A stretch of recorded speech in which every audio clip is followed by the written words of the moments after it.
Baik, kita mulai. Assalamualaikum warahmatullahi wabarakatuh. Selamat bertemu kembali. Hari ini kita coba sedikit membahas mengenai sebuah teori yang ditemukan pada beberapa mata kuliah, seperti mata kuliah manajemen produksi dan operasi, atau mata kuliah pengembangan produk, atau mata kuliah yang berhubungan dengan rantai pasokan gitu ya. Jadi ini adalah sebuah teori yang dikeluarkan oleh W. Edward Deming, dan teorinya namanya Deming Cycle, atau ada juga yang menyebutnya sebagai teori siklus PDCA gitu ya. Jadi ini sebuah teori yang ujungnya sih sebenarnya membahas mengenai perbaikan sebuah sistem, perbaikan dari mutu sebuah produk. Makanya juga kadang-kadang juga ditemukan di mata kuliah rantai pasokan, atau mungkin juga ditemukan di mata kuliah manajemen kualitas total gitu ya. Jadi ini adalah sebuah teori yang mencoba untuk memperbaiki sebuah sistem, memperbaiki sebuah prosedur, dan ini adalah Deming Cycle. Pengertian dari Deming Cycle secara sederhana, Deming Cycle adalah sebuah teori di mana dia mencoba untuk menggunakan 4 langkah, di mana setiap langkah ini saling berhubungan secara logis dan sistematis, dan keempat langkah ini berulang, jadi berputar gitu ya.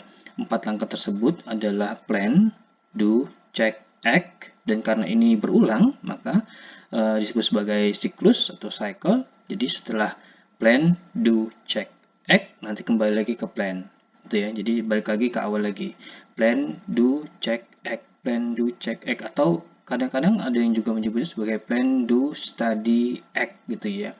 Jadi ada beberapa penyebutan mengenai teori ini, tapi yang jelas siklus ini atau perputaran dari 4 langkah ini terus berjalan dan semuanya saling terhubung satu langkah dengan langkah yang lain, dan ini dilakukan secara logis dan sistematis gitu. Jadi ada langkahnya yang harus diikutin, jadi nggak sekedar melakukan perencanaan, melaksanakan, lalu melakukan studi dari langkah tersebut, lalu bertindak atas hasil temuan, lalu nggak cuma seperti itu, tapi ada sebuah langkah yang logis dan sistematis dalam menjalankan siklus Deming ini gitu ya. Jadi ini pengertian atau secara sederhana pembahasan mengenai dari Deming Cycles atau siklus Deming atau PDCA gitu ya.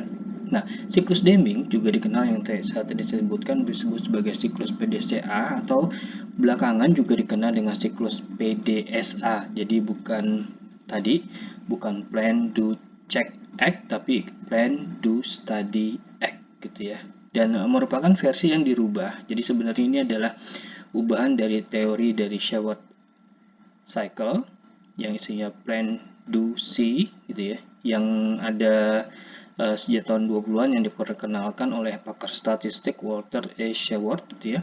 Jadi Sheward ini bilang bahwa ada sebuah cara untuk memperbaiki sistem gitu ya, memperbaiki sebuah prosedur, ada plan, do, see gitu ya. Nah, sekali lagi dari plan, do, see ini oleh Deming itu ditingkatkan lagi teorinya menjadi siklus PDCA, plan, do, check, act, atau PDSA, plan, do, study, act gitu ya. Jadi ini sebuah teori kembangan dari pakar statistik tadi, Walter E. Sheward. Nah, plan, do, check, act ini dibagi menjadi 4 tadi kan ya. Dan pertama adalah plan.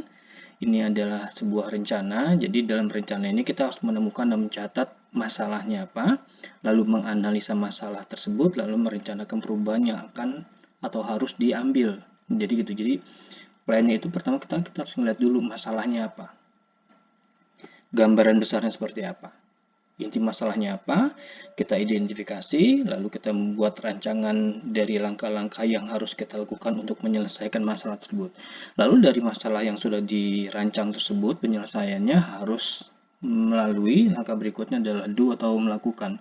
Jadi di sini menerapkan solusi atas dari langkah-langkah yang tadi sudah direncanakan. Jadi setelah di plan baru dilaksanakan.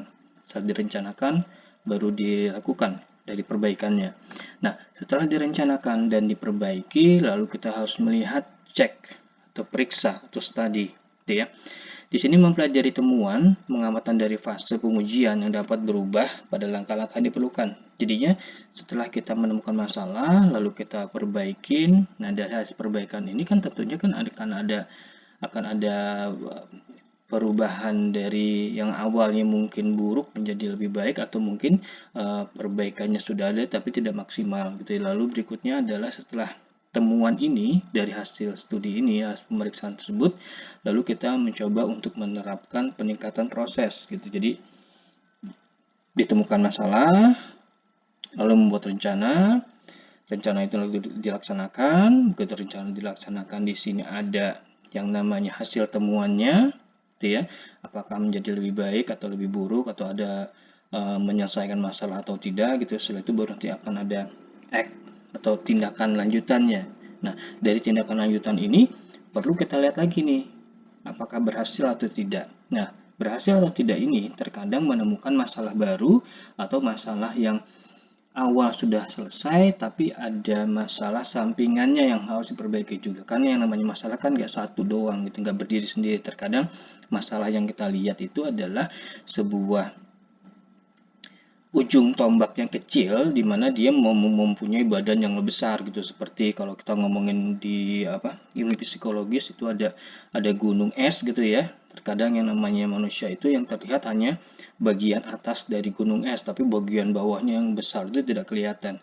Jadi akhirnya kita harus kembali lagi setelah bertindak, setelah kita menetapkan sebuah peningkatan proses atau enggak gitu loh, lalu kita balik lagi ke tadi ke P. Makanya sekali lagi, PDCA atau PDSA ini adalah sebuah siklus di mana berulang lagi dan berulang lagi terus-terusan. Makanya ini adalah sebuah proses di mana tujuannya adalah untuk meningkatkan sebuah prosedur baru atau memperbaiki sebuah kesalahan. Jadi ini adalah langkah-langkah yang dilakukan dalam proses Deming Cycle. Tujuan dari Deming Cycle atau siklus Deming ini adalah untuk menjaga kestabilan proses. Sekali lagi tadi, begitu kita melihat ada proses yang kurang bagus, kita menjalankan PDCA atau Deming Cycle, lalu kita mencoba untuk menjaga stabilnya sebuah proses atau memperbaiki sebuah proses yang dilakukan secara terus-menerus.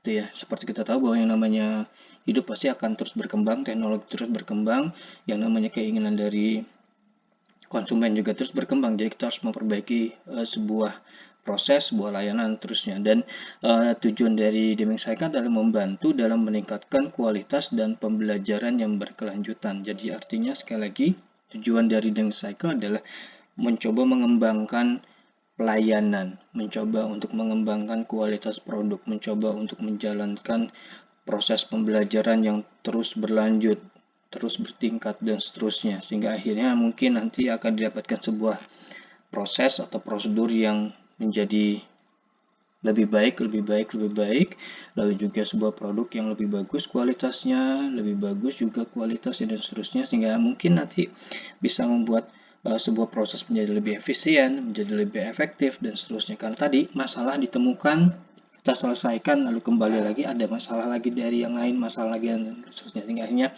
mendapatkan sebuah proses yang lebih cepat, lebih mudah, lebih murah dan seterusnya. Seperti itu. Ini adalah tujuan dari Deming Cycle.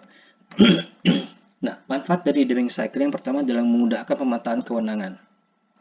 Seperti tadi saya bilang bahwa yang namanya proses itu pasti ada orang di dalamnya. Nah, terkadang kalau misalnya kita membuat SOP gitu ya, membuat job description kalau dalam MSDM itu terkadang ada beberapa ditemukan gitu, beberapa kebijakan yang overlap gitu, yang harusnya dikerjakan di bagian A tapi dikerjakan di bagian B. Dengan Deming Cycle ini lebih mudah untuk melihatnya gitu, bahwa sebenarnya bagian atau kewenangan ini adanya di tangan siapa. Jadi ini mencoba untuk lebih memudahkan melihat siapa yang bertanggung jawab atas proses apa gitu. Yang pertama. Yang kedua, manfaat dari Deming Cycle sebagai pola kerja dalam perbaikan sebuah proses atau sistem di dalam sebuah organisasi. Setelah ada kewenangan jelas dipegang oleh siapa, baru nanti kita lihat bahwa dalam menjalankan ini, bagian ini harus mempunyai proses kerja seperti apa. Jadi rangkaiannya harus jelas. Begitu rangkaian jelas, maka bagian tersebut tahu bahwa apa yang harus dia lakukan, lalu kewenangan apa yang harus mereka punya, termasuk juga fungsi dari proses produksinya, alatnya, segala macam apa yang harus mereka punya, itu mereka akan kelihatan di proses PDCA, gitu ya. Lalu berikutnya, untuk menyelesaikan serta mengendalikan suatu permasalahan dengan pola runtun yang sistematis. Proses produksi nggak gampang. Proses produksi itu adalah sebuah proses yang berurutan, di mana berurutannya ini harus berjalan dengan beriringan, sinergi gitu ya, untuk membuat sebuah proses yang berurutan, yang runtut, yang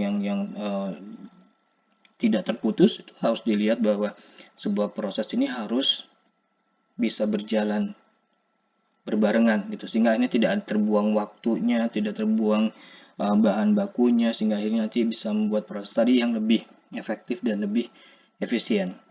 Lalu yang keempat, proses PDCA atau siklus PDCA, manfaatnya adalah untuk dalam pekerjaan continuous improvement dalam rangka memperpendek arus kerja, gitu ya. Jadi seperti saya bilang tadi, ini kan dipakai juga dalam manajemen produksi dan operasi, hingga akhirnya bagian produksi dengan proses atau siklus PDCA ini bisa tahu bahwa mana yang lebih cepat, mana yang lebih mudah untuk dikerjakan, gitu. Karena sekali lagi sebuah perkembangan atau perbaikan dari sistem terus dilakukan, sehingga akhirnya kita bisa memperpendek arus atau alur kerja, sehingga akhirnya dengan PDCA ini semua pekerjaan lebih cepat, penggunaan dari sumber daya jadi lebih efektif gitu ya, sehingga akhirnya prosesnya bisa lebih optimal seperti itu. Jadi ini adalah tentunya dipakai dalam sebuah pekerjaan yang beruntut atau continuous improvement. Jadi terus membuat sebuah perbaikan yang lebih bagus. Lalu berikutnya, menghapus pemborosan di tempat kerja dan meningkatkan produktivitas dengan adanya perbaikan sistem, dengan adanya peningkatan dari proses kerja, efektif, efisien, gitu ya. Jadi nggak ada pemborosan di tempat kerja. Di sini ya, yang banyak dipakai memakai proses siklus PDCA adalah beberapa perusahaan di Jepang yang berhasil dalam melakukan efektivitas, sehingga akhirnya mereka bisa menjalankan semua pekerjaan tepat waktu, gitu loh. Just in time, dalam istilah manajemen produksi operasi ada just in time. Mereka membutuhkan itu langsung ada pekerjaannya dan harus selesai dalam waktu yang cepat, seperti itu. Ini adalah beberapa manfaat dari siklus PDCA atau Deming Cycles, gitu ya, dalam sebuah organisasi atau sebuah bisnis. Tapi meskipun ada beberapa tadi yang disebut sebagai manfaat, tapi ada juga kelemahannya.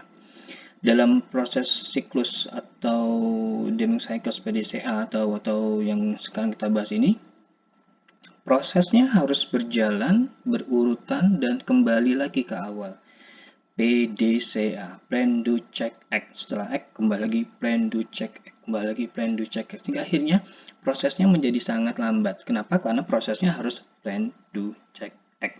Kembali lagi Plan, Do, Check, Act. Sehingga akhirnya untuk menyelesaikan masalah itu tidak secepat yang diharapkan beberapa orang. Kenapa? Karena semua siklus itu harus diselesaikan dalam keadaan sempurna, gitu ya. Sehingga akhirnya dalam membuat kesempurnaan ini kita harus pelan-pelan, harus sistematis, sehingga untuk masalah-masalah yang sifatnya mendesak atau mempunyai kedaruratan itu menjadi agak sedikit terganggu, gitu. Kenapa? Karena tadi proses ini tidak bisa dilakukan dengan cepat, sehingga akhirnya tadi sekali lagi terjadi masalah dalam bila kita ingin mendapatkan sesuatu atau mendapatkan hasil yang lebih cepat dibandingkan prosesnya yang dilakukan oleh PDCA ini.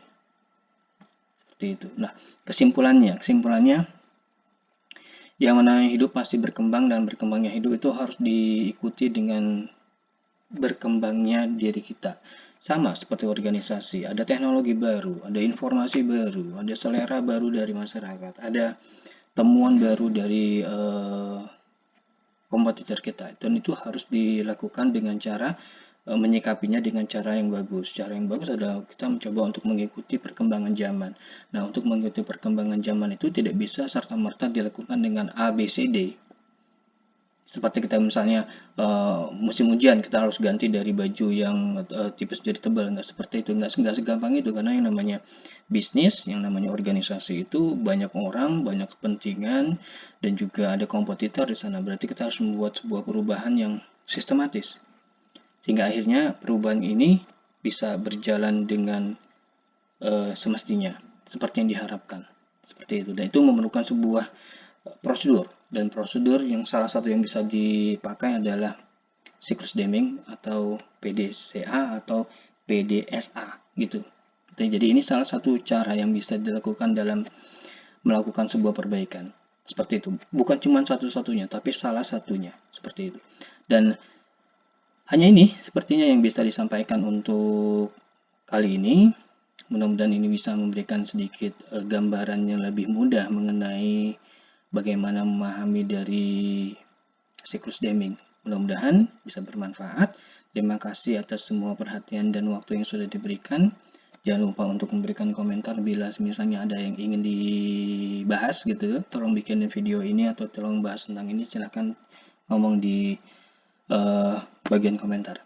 Terima kasih atas perhatiannya. Sehat-sehat semua. Sampai ketemu di waktu yang lain. Saya pamit. Assalamualaikum warahmatullahi wabarakatuh. Pamit.